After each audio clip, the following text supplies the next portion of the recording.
நாளை மகம் நட்சத்திரம், பித்திருக்காரகன் சொல்லக்கூடிய நட்சத்திரம், கேதுவுடைய நட்சத்திரம். அந்த தினம் சனிக்கிழமை சேர்த்து வரக்கூடிய காலம்ங்கிறனால அமாவாசை பகல் 12 மணி வரைக்கும் இருக்கிறது. அதனால நீர்நிலையில போய் தர்ப்பணங்களா செஞ்சீங்க.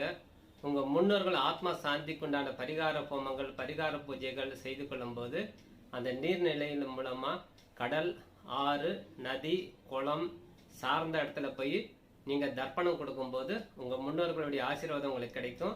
வாழ்க்கையில முன்னேற்றம் அடைகிறதுக்கு உண்டான வழி நிறைய கிடைக்கும். இன்றைய தினம் நல்லா பயன்படுத்தி கொள்ளுங்க.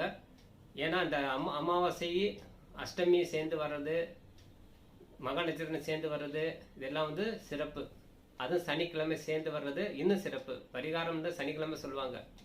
முன்னோர்கள் தோஷம்னா பரிகாரம் சனிக்கிழமை செய்யுங்க, நல்ல சீக்கிரம் பலன் கொடுக்கும், உங்க பித்தர்களுடைய ஆசீர்வாதம் கிடைக்கும், சனியுடைய கிழமை சனியுடைய ஆசீர்வாதம் கிடைக்கும்னு சொல்வது இதுதான் தன்மை. அதனால நீங்கள் இன்றைய தினம் கண்டிப்பாக நாளைய தினம் பரிகாரம் செய்து கொள்ளும் போது நல்ல பலன் கொடுக்கும்.